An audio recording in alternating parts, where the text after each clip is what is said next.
कैसे हैं आप सभी। आई होप कि आप लोग कुशल मंगल होंगे। आइए आज हम लोग सभी परीक्षाओं के लिए, चाहे वो कॉम्पिटेटिव एग्जाम हो या कोई भी सरकारी का एग्जाम हो, रेलवे हो, एसएससी हो या कोई सी भी बोर्ड का एग्जाम हो, उसके लिए सबसे जो इम्पोर्टेंट हमारा टॉपिक है वो है वर्ण।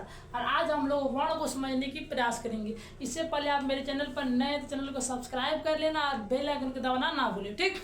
आइए वीडियो को शुरू करते हैं। देखिए हमारा क्या है वर्ण। लगभग आप लोग देखे होंगे कि किसी भी एग्जाम में जब से जो वर्ण से मार्क्स आते हैं ना, तो 2 से 3 अंक हर साल पूछे जाते हैं। हर साल इस टॉपिक से खाली हमारे क्वेश्चन नहीं पूछे जाते हैं, तो 2 से 3 अंक हर हमेशा पूछे जाते हैं। और आज हम लोग इस टॉपिक से 2 से 3 अंक जो पूछे जाते हैं उनको आज हम लोग कंप्लीट करने की प्रयास करेंगे।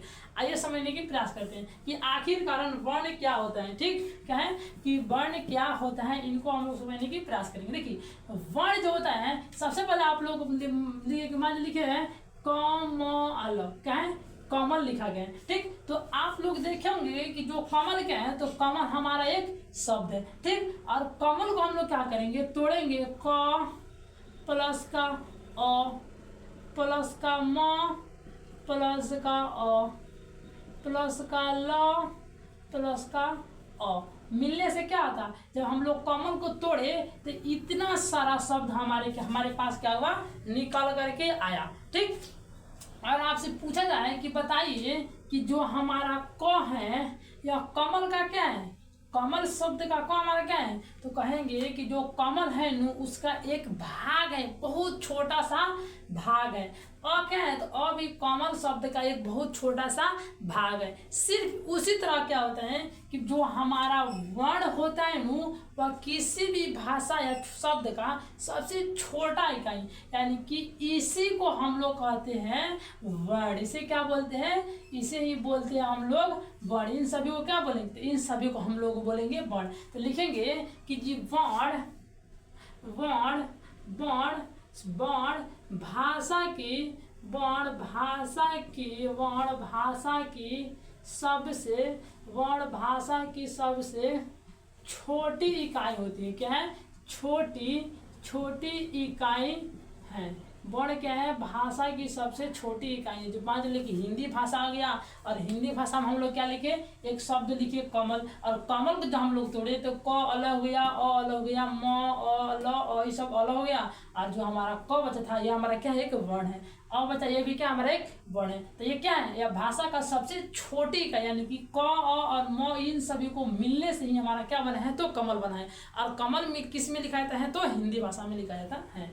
आई होप कि आप लोग समझ में आ गए। तब क्या कहेंगे कि जो हमारा वर्ण होता है भाषा की सबसे छोटी इकाई होता है। क्या होता है, वर्ण जो हमारा है भाषा की सबसे छोटी इकाई होता है, या भाषा की सबसे छोटी इकाई को वर्ण कहते हैं। क्या कहते हैं, भाषा की सबसे छोटी इकाई को वर्ण कहते हैं। अब हम लोग तो ये जान गए, लेकिन आप लोग को अब जानेंगे कि आखिर कारण हिंदी में कितने वर्ण हैं। देखिए हिंदी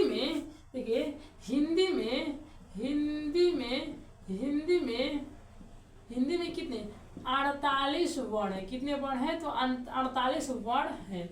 हिंदी में देखा जाए ना, तो हिंदी में 48 वर्ण होते हैं। कितने होते हैं, तो हिंदी में 48 वर्ण होते हैं। आप लोग ये भी कई बार प्रश्न पूछे जा चुके हैं बोर्ड के द्वारा एग्जाम में, ताकि हिंदी वर्णमाला में कितने प्रश्न होते हैं, तो 48 प्रश्न होते हैं, सॉरी 48 वर्ण होते हैं। ठीक, हम लोग ये देख लिए। देखिए अब हम लोग को समझना है कि वर्णमाला क्या होता है, वर्णमाला क्या होते हैं। आइए इनके समझने की प्रयास करें। देखिए हम लोग देखिए कि जो वर्ण होते हैं, वर्ण की संख्या कितनी होती है, तो 48 होती है। ठीक, अब ये भी हो सकता है कि जैसे क होगा, अ होगा, न होगा, ये सभी क्या है, ये सभी हमारा जो है वर्ण होगा। और जब सभी वर्ण को क्या करेंगे, सभी वर्ण को एक साथ जब जोड़ देंगे नु, तो वह हमारा क्या बन जाएगा, तो वह बन जाएगा वर्णमाला। सभी वर्ण को क्या करेंगे, सभी वर्ण को एक साथ क्या कहते हैं, तो वर्णमाला कहते हैं। क्या कहते हैं, वर्णमाला कहते हैं। यानी वर्णों के समूह को लिखेंगे, वर्णों की समूह को वर्णमाला कहते हैं। क्या कहते हैं, वर्णमाला कहते हैं। वर्णों की समूह को क्या कहते हैं? तो वर्णों की समूह को वर्णमाला कहते हैं। और आपसे एक बार पूछे कि वर्णमाला की कितनी संख्या है? तो एक संख्या होती है। कितनी होती है? तो वर्णमाला की संख्या कितनी है? वर्णमाला की संख्या यदि पूछा जाए तो वर्णमाला की जो संख्या होती है एक होती है। कितनी होती है? तो वर्णमाला की जो संख्या है एक होती है। ठीक, यहाँ तक आप लोगों को कोई दिक्कत, कोई परेशानी, कोई दुख दर्द हो तो बताइएगा। ठीक, यहाँ तक हो गया। अब हम लोग और आगे देखने की प्रयास करते हैं। ठीक, हम लोग वर्ण को देख लिए, वर्ण की संख्या देख लिए, वर्ण कौन कौन से होते हैं, अब इनके हम लोग देखने की प्रयास करते हैं। देखिए, अब देखेंगे वर्ण के प्रकार। क्या है? वर्ण के प्रकार, वर्ण के प्रकार। ठीक है, देखिए वर्ण को प्रकार हिसाब से हम लोग वर्ण के लिख लेते हैं। ठीक, ये हमारा क्या हो गया? वर्ण हो गया। देखिए, जो वर्ण होता है ना, वर्ण को दो भागों में बांटा जाता है। वर्ण को कितने भागों में बांटा है? दो। एक होता है हमारा स्वर वर्ण, स्वर वर्ण। दूसरा हमारा होता है व्यंजन, व्यंजन वर्ण। क्या होते हैं? पहला होता है स्वर वर्ण और दूसरा हमारा होता है व्यंजन वर्ण। अब हम लोग को ये समझना होता है कि आखिरकार स्वर वर्ण क्या होता है और हमारा व्यंजन वर्ण क्या होता है। ठीक, देखिए जो हमारा स्वर वर्ण होता है ना, यह स्वतः बोला जाता है। क्या होता है? इसका जो उच्चारण होता है, उच्चारण, उच्चारण जो होता है, उच्चारण स्वतः होता है। क्या होता है? स्वतः होता है। इसका उच्चारण होता है स्वतः होता है, अपने आप होता है, ये किसी की सहायता नहीं लेता है। लेकिन जो व्यंजन वर्ण के उच्चारण होता है ना, इसका जो उच्चारण होता है, उच्चारण होता है वर्ण की सहायता से होता है। किसी वर्ण की सहायता से होता है, वर्ण की सहायता से होता है। ठीक, क्या होता है कि जो स्वर वर्ण होता है उसका उच्चारण क्या होता है? स्वतः होता है, यानी कि खुद से होता है। और जो व्यंजन वर्ण की सहायता होता है किसी दूसरे वर्ण की सहायता से होता है। तो अब आप लोग कहेंगे कि स्वर ऐसे कौन ऐसे वर्ण हैं जो स्वतः उच्चारण होता है? तो आइए उनको हम बताते हैं। देखिए, जैसे हमारा अ हो गया। देखिए, अ, आ, हर्ष ई, दीर्घ ई, हर्ष उ, दीर्घ उ, री। ठीक, ए, ओ, औ, ये सभी जो है ना, ये सभी, इन सभी के उच्चारण जो हमारा क्या होते हैं? तो इन सभी का जो उच्चारण होता है हमारा क्या होता है? तो स्वतः होता है। और जो हमारा व्यंजन वर्ण में क्या आते हैं? व्यंजन में आते हैं क वर्ग, क वर्ग। देखिए, क वर्ग कहने का मतलब हुआ कि क, ख, ग, घ, अंग, ये सभी आते हैं क वर्ग के अंदर। क वर्ग हो गया, च वर्ग हो गया, च वर्ग हो गया, इसी मिटा लेते हैं पहले। ठीक, क वर्ग हो गया, च वर्ग हो गया, उसके बाद है ट वर्ग, ट वर्ग, त वर्ग, वर्ग, प वर्ग। ये सभी क्या है? तो ये सभी जो हमारे हैं ये हमारा व्यंजन वर्ण होते हैं, यानी कि प, च, न, ये सभी जितने भी होते हैं इन सभी के उच्चारण जो होती है व्यंजन वर्ण के अंतर, सॉरी, दूसरे वर्ण की सहायता से होती है। और इसीलिए इसे हम लोग क्या कहते हैं? तो इसे हम लोग कहते हैं व्यंजन वर्ण। ठीक, अब होता क्या है कि जो हमारा स्वर वर्ण, स्वर वर्ण की जो संख्या होती है, स्वर वर्ण की जो संख्या होती है ना, हिंदी में जो इसकी संख्या होती है, इसकी संख्या 11 होती है। कितनी होती है? 11 होते हैं। गिन भी लीजिए, आप लोग काउंट करेंगे देखेंगे 1 2 3 4 5 6 7 8 9 10 11, यानी कि इसकी संख्या कितनी होती है? 12-11 होती है। लेकिन व्यंजन वर्ण की संख्या का चर्चा नहीं किया गया, परंतु ऐसे में तो व्यंजन वर्ण की संख्या 33 होना चाहिए, परंतु इसका हमारा में जो बुक है उसमें चर्चा नहीं किया गया, तो हम लोग भी इसकी चर्चा नहीं करेंगे। ठीक, क्या हुआ? व्यंजन वर्ण की संख्या कितने होते हैं? सॉरी, स्वर वर्ण की संख्या कितने होते हैं? 11 होती है। और ऐसे में देखा जाए तो व्यंजन वर्ण की जो संख्या होती है वह 33 होती है। ठीक, हम लोग इसे आगे डिस्कस नहीं करेंगे, ताकि हम लोग को सिलेबस में जितना दिया है, जितना पढ़ना है, उतनी बातों को हम लोगों को देखना है। ठीक, उतना हम लोग को भौजाल बन करके नहीं चलना है। ठीक, ये देख लिया हम लोग व्यंजन वर्ण। ठीक, अब हम लोग एक दो और हैं जिनको देखने की प्रयास करते हैं। अब हम लोग समझेंगे हर स्वर क्या होता है और दीर्घ स्वर क्या। आपका हमारा जो टॉपिक जो होगा वो होगा ह्रस्व, ह्रस्व स्वर, ह्रस्व स्वर एवं दीर्घ स्वर, ह्रस्व स्वर एवं दीर्घ स्वर क्या होता है, ह्रस्व स्वर एवं दीर्घ स्वर। देखिए ह्रस्व स्वर क्या आता है, आइए पहले इनको समझने की प्रयास करते हैं। ह्रस्व स्वर, देखिए ह्रस्व स्वर जो होता है ना, इसके उच्चारण में कम समय लगता है। क्या होता है, कम समय लगता है। उसके उच्चारण कितना समय लगता है, तो इसके उच्चारण में बहुत कम समय लगता है। ह्रस्व स्वर के उच्चारण में कितना समय लगता है, तो ह्रस्व स्वर के उच्चारण में बहुत कम समय लगता है। अब कौन कौन से हैं, जैसे ये आता है, जैसे में लिखेंगे, जैसे अ हो गया हमारा, आ हो गया, छोटी ई हो गई, छोटा ऊ हो गया, और री जो होते हैं ये सब हमारे किसके अंतर्गत आते हैं, तो ये सभी जो हमारे हैं ह्रस्व स्वर के अंतर्गत आते हैं। और इनकी जो संख्या होती है, इनकी जो संख्या होती है, ह्रस्व स्वर की जो संख्या होती है वह 4 होती है। कितनी होती है, 4 होती हैं। ठीक, इसके संख्या कितनी होती हैं, 4 होती हैं। सबसे पहले ह्रस्व स्वर को देखेंगे। ह्रस्व स्वर में क्या होते हैं, इसके उच्चारण में बहुत कम समय लगता है। ये सब कौन कौन से होते हैं, तो अ होती हैं, ई होती हैं, छोटी होती हैं, बड़ा होते हैं, री होते हैं। और इसकी संख्या कितनी होती है, तो इसकी संख्या 4 होती है। या हम लोग दूसरा जो हमारा है वह है दीर्घ स्वर। तो आइए दीर्घ स्वर को समझने की प्रयास करते हैं। ठीक, दीर्घ स्वर में क्या होता है, दीर्घ स्वर।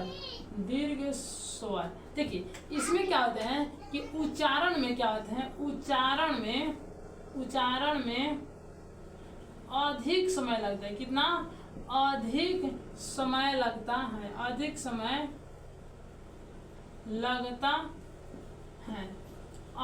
लगता है। इसके उच्चारण में कितना समय लगता है, तो दीर्घ स्वर के उच्चारण में हमारा बहुत अधिक समय लगता है। ठीक, ये तो हो गया।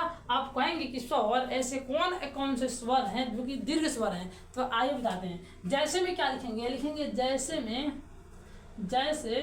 जैसे में आ हो गया, दीर्घ ई हो गई, दीर्घ ऊ हो गया, ए हो गया, आई हो गया, ओ, आओ, ये सभी हमारे क्या है, तो ये सभी हमारा दीर्घ स्वर है। आप इसे काउंट में कर लीजिए। और जो इसकी जो संख्या होती है ना, इसकी जो संख्या होती है, तो इसकी संख्या कितनी होती है, तो इसकी संख्या 7 होती है। की संख्या कितनी होती है, तो इसकी संख्या 7 होती है। ठीक, ह्रस्व स्वर की संख्या कितने होते हैं, तो ह्रस्व स्वर की संख्या 4 होती है। और दीर्घ स्वर की संख्या कितनी होती है, तो दीर्घ स्वर की जो संख्या होती है 7 होती है। आई होप कि आप लोगों को ह्रस्व स्वर और दीर्घ स्वर भी समझ में आ गया होगा। अब हम लोग इसे आगे और भी देखने की प्रयास करते हैं। ठीक है, इसे आगे हम लोग क्या देखेंगे, अब देखेंगे व्यंजन वर्ण का प्रकार। देखिए जो हमारा ह्रस्व स्वर और दीर्घ स्वर था, वह स्वर वर्ण का ही प्रकार था। लेकिन हम उतना डिफॉल्ट जा करके, उतना गहराई से ना जा करके हम लोग ऊपर से समझा दिए। लेकिन बहुत हमारे एग्जाम के लिए भी इम्पोर्टेंट है, इसका इसे हल्के मत लीजिएगा। अब हम लोग देखेंगे व्यंजन वर्ण। क्या, व्यंजन वर्ण के प्रकार। व्यंजन वर्ण के प्रकार क्या है, देखिए सबसे पहले लिखेंगे व्यंजन वर्ण। देखिए जो हमारा व्यंजन वर्ण है ना, व्यंजन वर्ण के 3 प्रकार है। पहला स्पर्श व्यंजन, दूसरा अंतस्थ व्यंजन, अंतस्थ व्यंजन, जो तीसरा होता है ऊष्म व्यंजन। क्या होता है, ऊष्म व्यंजन।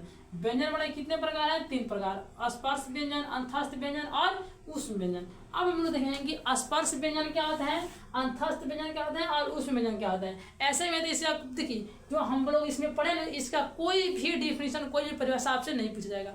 आपको सिंपल इसमें से इसका जो जैसे में दिया गया वो दिया जाएगा, और आपसे पूछा जाएगा कि ये कौन सा वर्ण है, ह्रस्व स्वर है कि दीर्घ स्वर है। इसमें कौन सा हम लोग को केवल चूज करना होता है, केवल चुनना होता है। ठीक, तो हम लोग इसे हम लोग डायरेक्ट देखेंगे। इसमें हम लोग क्या करेंगे, डिफिनेशन को देखने की प्रयास नहीं करेंगे। देखिए जो हमारे स्पर्श व्यंजन होते हैं ना, इसकी संख्या 25 होती है। कितनी होती है, स्पर्श व्यंजन की संख्या 25 होती है। और अंतस्थ व्यंजन इसकी संख्या 4 होती है। और जो ऊष्म व्यंजन होते हैं इसकी संख्या भी 4 होते हैं। अब ये कौन कौन से होते हैं, ये होते हैं क वर्ग होते हैं, च वर्ग होते हैं, ट वर्ग होते हैं, त वर्ग होते हैं और प वर्ग। कितने होते हैं, प वर्ग, होते हैं। आप लोग देखिए दिखाई नहीं दे रहा होगा, ठीक है, फिर भी आप लोग इतना समझिए कि जो हमारे क्या होता है क वर्ग, च वर्ग, ट वर्ग, त वर्ग और प वर्ग जो होते हैं स्पर्श व्यंजन के अंतर्गत आते हैं, ठीक है। और इसकी संख्या कितने होती हैं तो 25 होती हैं।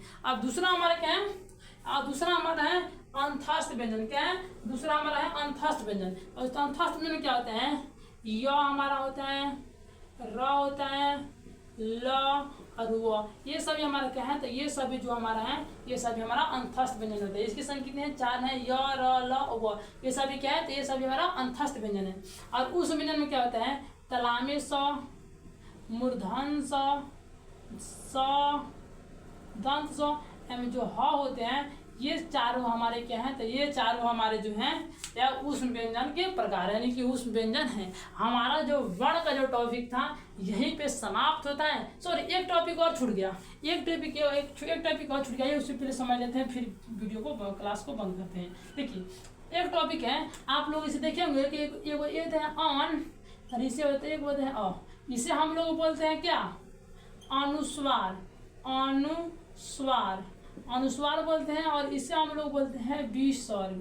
क्या बोलते हैं विसर्ग बोलते हैं, इसे बोलते हैं अनुस्वार और इसे बोलते हैं विसर्ग। और एक साथ दोनों को क्या बोलते हैं तो दोनों को हम लोग बोलते हैं आयोगवाह, आयोगवाह बोलते हैं। तो पूछे कि आयोगवाह की संख्या कितनी होती है तो आयोगवाह की जो संख्या होती है 2 होती है। कितने होती हैं आयोगवाह की जो संख्या होती है 2 होती हैं। और कौन कौन होते हैं तो अनुस्वार और विसर्ग को हम लोग क्या कहते हैं तो आयोगवाह कहते हैं।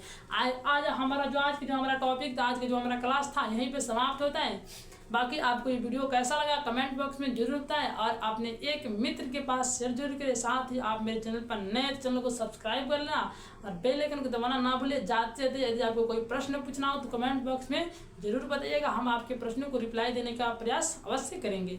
तो हंसते रहिए, मुस्कुराते रहिए, मिलते हैं अगले वीडियो में अगले टॉपिक के साथ। तब देख लीजिए, जय हिंद।